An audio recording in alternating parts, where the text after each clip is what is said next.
بصلاتي أدنو من ربي وأنور في الدنيا قلبي وأكبر بسم الله وأتلذذ بالصلاة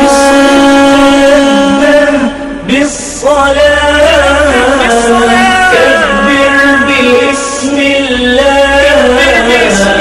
ادعوه فستلقى خيرا بإذن الله بإذن الله. بسم الله الرحمن الرحيم. الحمد لله رب العالمين، وصلى الله وسلم وبارك على عبده ورسوله محمد وعلى آله وصحبه أجمعين. أما بعد، لن نتوقف عن الازدياد في لذة الصلاة ومتعتها، وفي كل يوم سندخل بعدا جديدا في اللذة.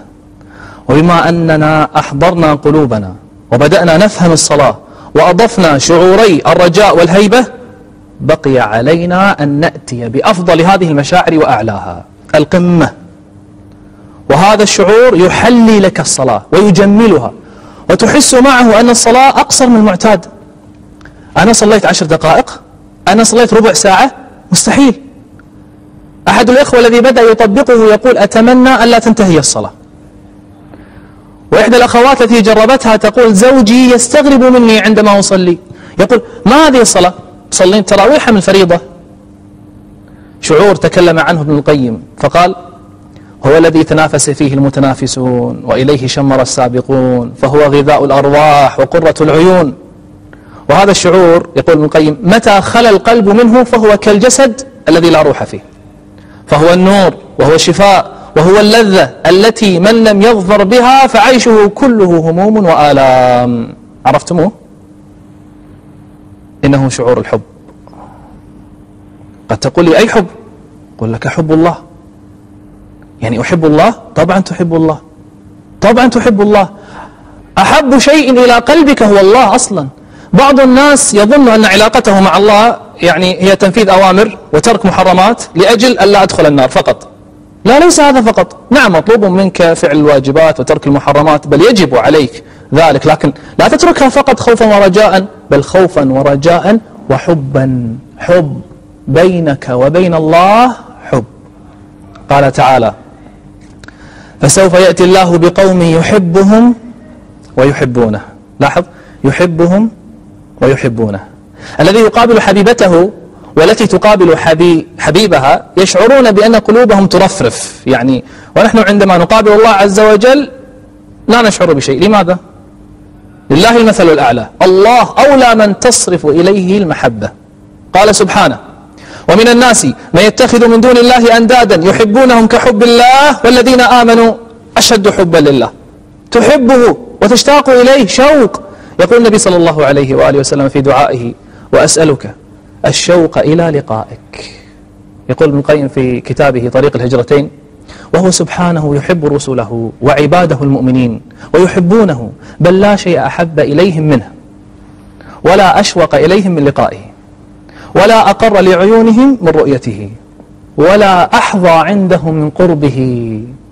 إليك وإلا لا تشد الركائب، ومنك وإلا فالمؤمل خائب، وفيك وإلا فالحب مضيع، وعنك وإلا فالمحدث كاذب. أحلى حب في الوجود هو حب الله. حب المال له طعم، وحب الأم له طعم آخر، وحب الأولاد له طعم الخاص، إلا أن طعم محبة الله يفوق أي حب آخر ويفوق أي طعم آخر. قال صلى الله عليه وآله وسلم 3 من كن فيه وجد حلاوة الإيمان. أول واحدة ذكرها النبي عليه الصلاة والسلام قال أن يكون الله ورسوله أحب إليه مما سواهما. يقول ابن القيم في كتابه الفوائد وكما أنه ليس كمثله شيء فليس كمحبته شيء، فليس كمحبته محبة. فإن قلت لي كيف أحس بهذا الشعور اللذيذ، يعني أنا أريد أن أحس بهذا الشعور، كيف أحس بهذا الشعور اللذيذ في الصلاة؟ كيف أحس به؟ أي شعور؟ شعور الحب؟ هل تريد أن تحس بلذة شعور حب الله؟ طيب اسأل نفسك لماذا تحب الله أصلا؟ لماذا؟ تريد المساعدة؟ طيب سأساعدك. مع أنك يعني في الحقيقة لا تحتاج إلى مساعدة، أنت تعرف الجواب، لكن أخي الكريم ما من أحد تحبه إلا وأنت تحبه لأحد أسباب ثلاثة: إما أن تحبه لجماله، وإما أن تحبه بسبب حسن تعامله معك، وإما أن تحبه بسبب فضل له عليك، إما لأنه جميل، أو لأن تعامله طيب وأخلاقه عالية، أو لأن له فضل عليك. أحد هذه الأسباب الثلاثة. أرأيتم الأسباب الثلاثة هذه؟ الله قد جمعها كلها. نعم، ربنا يحب لفضله علينا ولحسن تعامله معنا، ويحب لجماله. أما جمال الله تعالى فإن ربنا الذي نعبده جميل، بل أجمل شيء في هذا الكون هو الله. قال ابن القيم: وأما جمال الذات وما هو عليه فأمر لا يدركه سواه فقط، ولا يعلمه غيره، وليس عند المخلوقين منه إلا تعريفات. وقال أيضا ابن القيم: ومن أعز أنواع المعرفة معرفة الرب سبحانه بالجمال، وهي معرفة خواص الخلق. يقول ابن القيم: ولو فرضت الخلق كلهم على أجمل صورة. يعني من هو أجمل صورة من البشر؟ يوسف. قال: وكلهم على تلك الصورة، كلهم على شكل يوسف، كل الخلق من آدم إلى آخر واحد يموت يوم القيامة كلهم على جمال يوسف. ثم نسبت جمالهم جميعا إلى جمال الرب سبحانه، لكان أقل من نسبة سراج ضعيف إلى قرص الشمس. ويكفي في جماله أنه لو كشف الحجاب عن وجهه لأحرقت سبحات وجهه ما انتهى إليه بصره من خلقه، كما قال عليه الصلاة والسلام. أصلا ما تستطيع أن ترى هذا الجمال الآن، فلا يستطيع بشر النظر إلى جلاله وجماله في هذه الدار. طلب موسى من ربه أن يراه في الدنيا: ربي أرني أنظر إليه، قال: لن تراني. وراد أن يبين له ذلك، قال: ولكن انظر إلى الجبل فإن استقر مكانه فسوف تراني. فلما تجلى ربه للجبل جعله دكا. لما كشف الله حجابه وحجابه النور ما استحمل الجبل رؤية ذلك الجمال فانهار. موسى لم يرى الله، لكنه رأى جبلا رأى الله فانهار هو أيضا. ماذا لو رأى الله؟ يا الله، ما هذا الجمال! جمال. ولذلك فإنه إذا جاء سبحانه وتعالى يوم القيامة لفصل القضاء تشرق الأرض من نور ربها، كما قال تعالى. لقد قال ابن القيم كلمة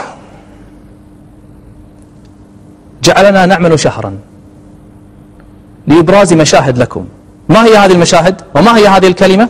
تابعونا بعد الفاصل. بصلاتي أدنو من ربي وأنور في الدنيا قلبي وأكبر باسمي. بصلاتي أدنو من ربي وأنور في الدنيا قلبي. أهلا بكم أعزائي المشاهدين. لقد قال ابن القيم كلمة جعلتنا هذه الكلمة نعكف أكثر من شهر للبحث لكم عن مشاهد تطابق هذه الكلمة. تدرون ماذا قال؟ قال ابن القيم: ويكفي في جماله، يعني في جمال الله عز وجل، أن كل جمال ظاهر وباطن في الدنيا والآخرة فمن آثار صنعته، فما الظن بمن صدر عنه ذلك الجمال؟ كل ما ترى من جمال في الظاهر فإن الله هو الذي ألبسه ذلك الجمال. عندي لكم عرض يبين هذا الأمر، أرجوكم تابعوه معي.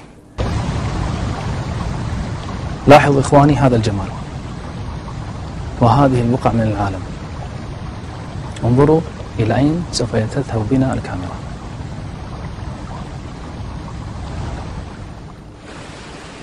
إخواني هذا هو أطول شلال في العالم، تنهمر منه المياه، فإذا نزلت فإنها من طول الشلال في الحقيقة لا تنزل على كتلة واحدة، تكون كالرذاذ، فيجتمع الرذاذ اللي في الأسفل مع الجمال اللي في الأعلى على لوحة فنية بديعة. لاحظوا معي الألوان المتناسقة التي اختارها الله عز وجل في قوس قزح والجبل والماء والنباتات الخضر، فخرجت لنا هذه المنظومة المتكاملة. روعة.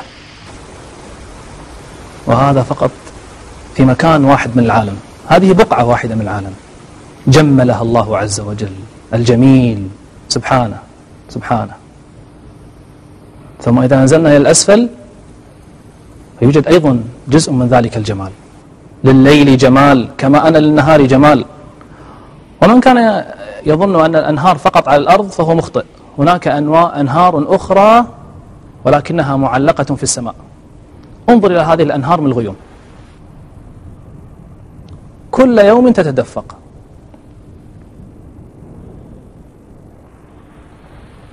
تنتقل من الشرق إلى الغرب ومن الغرب إلى الشرق، عواميد ولكنها من جبال. يقلب الله من حال إلى حال، قمة البياض إلى قمة الخضرة، ثم بعد ذلك قليل من البياض في هذه الأزهار، فخلط بين الخضرة والبياض. هذه هي أقدم شجرة في العالم، عمرها من عمر الأهرامات. ثم ننتقل إلى نوع آخر من الجمال. لاحظ معي الكائنات الحية كيف اختيرت ألوانها بعناية، فإذا ضفت لها قطرات الماء أخرجت لك لوحة أخرى. حتى الحشرات التي يستقذرها بعض الناس جعل الله لها جمالا خاصا وتتقلب في جمالها. الكائنات الحية كل واحد منها له جماله الخاص، فإذا جمعتها أصبح جمال الكثرة. اجتمع الجمال حتى أخرج لك عصارا من السمك يلتف على حوله. وليس الأمر يقف عند هذا الحد، فإن كان هناك جمال في الكثرة على البحر بداخله، فهناك جمال من الكثرة معلق في السماء. ماذا تظنون أن تكون هذه النقاط البيضاء؟ تابع معي. يطعمها ويسقيها ويجملها وتلتف بإخراج لوحة. انظر إلى هذا الكم من الكائنات الحية الملتفة على بعضها البعض. سبحانك ما أجملك، سبحانك ما أجملك. جمال تلو الجمال. ومن أسمائه الحسنى الجميل، وهو فعلا جميل يحب الجمال، ولهذا لم يبعث الله نبيا إلا جميل الصورة، كما قال علي بن أبي طالب. وقالوا في وصفه صلى الله عليه وسلم كأن الشمس تجري في وجهه. ويقول واصفه لم أرى قبله ولا بعده مثله. والله تعالى قد جمع للعلم الله تعالى قد جمع بين الجمال والجلال. الجلال هو التعظيم كما يقول ابن القيم، أما الجمال فمعروف، جلال وجمال. فإذا نظرت إلى حكمة الله وانفراده عما سواه ستجد أن الله عز وجل إن أعطى الجلال لأحد سلبه شيئا من الجمال، وإن أعطى الجمال لأحد سواه سلبه شيئا من الجلال. مثلا تجد أميرا أو ملكا عنده جلال وعظمة، ملك ولكن ليس عنده جمال، وتجد من عنده شيء من الجمال لكن ليست عنده عظمة ولا جلال بل فقير. وإن أعطى الله عز وجل أحدا الجلال والجمال سلبه ماذا؟ سلبه دوام الحال، حتى وإن اجتمعا لا يستمر، بل إما أن يذهب جماله بالشيخوخة وغيرها، وإما أن يذهب ملكه بالموت. الوحيد الذي جمع بين حسن الجلال وحسن الجمال واستدام له ذلك الحال على وجه الكمال هو الله الكبير المتعال. وما استدام الجمال والجلال لأحد إلا لله، وقد أخبر الله عباده بذلك فقال لهم كل من عليها فان ويبقى وجه ربك ذو الجلال والإكرام. ما يبقى إلا وجهه الجميل الجليل. أرأيت هذا الجمال؟ إن الله ينصبه لك إذا صليت، ما هو كلامي. قال صلى الله عليه وآله وسلم إن الله ينصب وجهه لوجه عبده في صلاته ما لم يلتفت، التفاتة الوجه أو التفاتة القلب بالسرحان وغيره، ينصب وجهه لك. ونحن لا نعلم الكيفية، كيف لا نعلم؟ نثبت لله الأسماء الحسنى والصفات العلى له بلا تشبيه ولا تكييف ولا تحريف ولا تعطيل. أخي الكريم، أتدري سوف تقف بين يدي من بعد قليل؟ ستقف بين يدي ذلك الجمال، سوف تقف بين يدي الله الذي هو أجمل شيء في الكون. وأنت تعلم أنك مفطور على حب الجمال في كل شيء، فكيف إذا كنت ستقف بين يدي أجمل شيء؟ هل أحببت الله أكثر الآن؟ اسمحوا لي أن أزيد في محبتكم لله، ولكن في الحلقة القادمة بإذن الله عز وجل. أرجوكم تابعونا. بصلاتي أدنو من ربي وأنور في الدنيا قلبي وأكبر بسم الله وأتلذذ بالصلاة